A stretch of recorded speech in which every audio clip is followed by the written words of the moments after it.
want to give a shout out to the wellness company, twc.health/CDM. Let me just bring up that for the video audience and also the audio audience. twc.health/CDM, promo code CDM, take 10% off. This is the travel kit. It's got everything in here you need while you're traveling, antibiotics and a bunch of other stuff. Check out all their products. Spend some time on the website and support our sponsor, the Wellness Company. I'm going to bring in Ali Safavi now from the National Council of Resistance in Iran. Good friend of the show. Ali, thanks for coming on today, sir. Appreciate your time. Well, thank you very much. Good morning. A very good morning to you. Great to be with you. So I've known you for a long time, and we've been talking about how to bring down the regime in Iran from the inside so there doesn't have to be a conflict. But the war drums are beating in the Middle East. What do you see happening, and does Iran have a nuclear weapon? Well, I think those are two questions. First of all, as to whether there will actually be a conflict, certainly I think myself and many others, millions of Iranians, and I think everybody around the globe believes that there shouldn't be any conflict, and that at the end of the day, the Iranian regime must stand down and submit to the will of the overwhelming will of the international community to dismantle its nuclear weapons program, which has no other use whatsoever but to get the bomb, to suspend all enrichment activity, to allow IAEA snap inspections, and of course, to basically send all of its enriched uranium outside Iran and destroy all those centrifuges, which has built at great expense to the Iranian people some $2 trillion, which is more than all the oil revenues that Iran has had since the inception of its rule in 1979. That said, as to whether the Iranian regime now does have a bomb, the jury is still out on that. It remains to be seen. But based upon the revelations that we have made, especially the most recent one back on June 10 in our Washington office, unveiling this new expansive and very elaborate plan called Kavir Plan, which basically far supersedes the Ahmad Plan, which of course we revealed initially, and the regime had to disband it after the exposure of the Lavizan Shian site.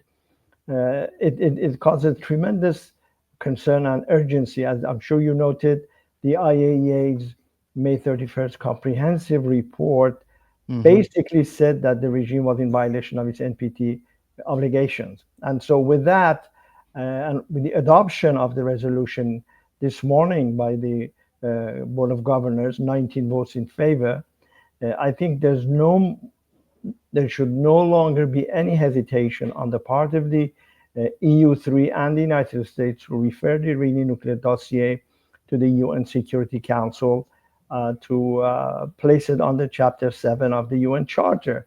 Because as it stands, whether or not they actually have acquired a bomb, the regime poses a present and urgent danger to not only its own people, not only to the people of the region, but also to the international community as a whole. Imagine, God forbid, if we wake up tomorrow and the headline says, well, Iran has the bomb. What would that entail? I think the countries in the region will be in panic, and I think others around the world will also be panicking, because it will be a grave mistake to allow the world's most dangerous state to acquire the world's most dangerous weapon.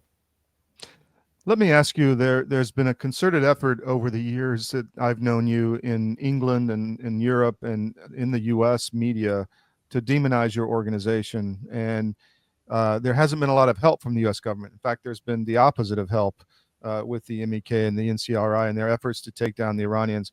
Are you getting a different response from the Trump regime?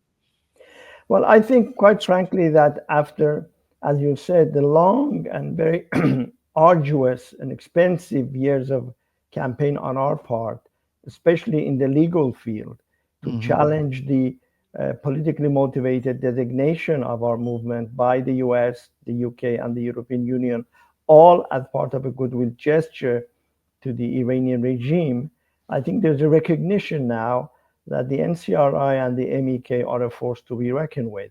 Hmm. First and foremost, our movement and Mrs. Rajavi, whom you know, has articulated a very, very visionary 10-point plan, a transition plan for the future of Iran, which, of course, calls for gender equality, free elections, abolition of the death penalty, the end to Sharia law, a non nuclear Iran, a market economy, which has been embraced, by the way, by some 4,000 bipartisan lawmakers around the globe, including majorities in 34 legislatures. We recommend you take this moment to do what we're about to do, which is enjoy an Alp.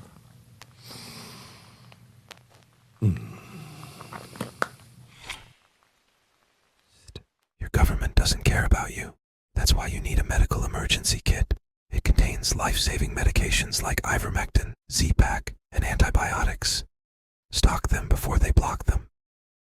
Legislatures just recently, some 225 bipartisan members of the House of Representatives, a majority, endorsed HRES 166, which recognizes NCRI's plan for the future of Iran for a democratic secular republic.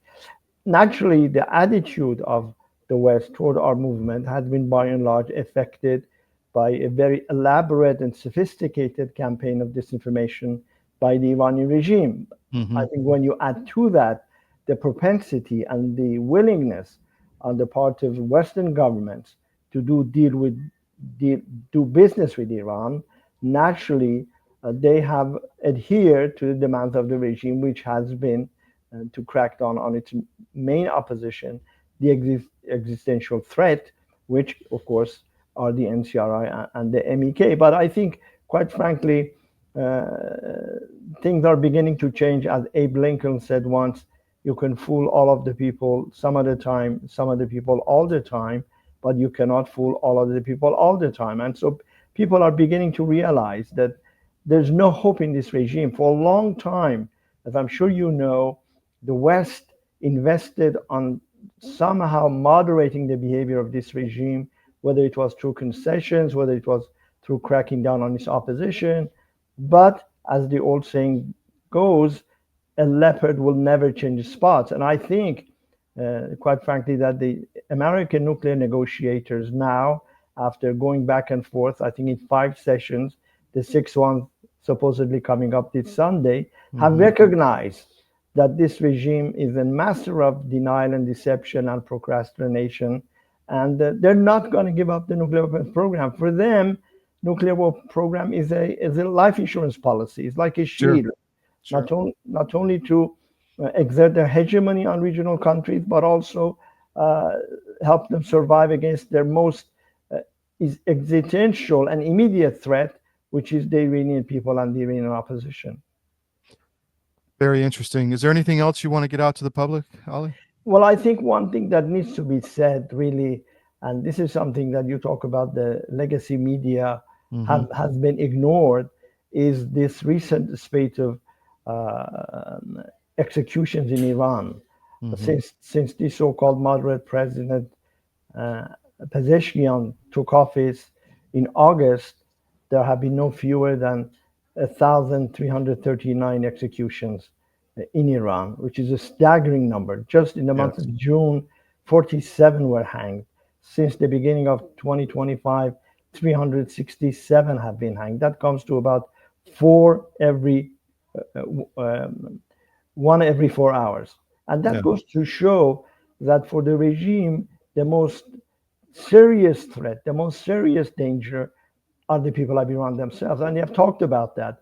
Khamenei, in his New Year address, talked about the nuclear issue, talked about the possibility of more sanctions, whatever. But the issue that he focused on more than anything else was the possibility of a sedition, which, of course, in his means for them euphemism for the uprisings that have beset this regime since 2017.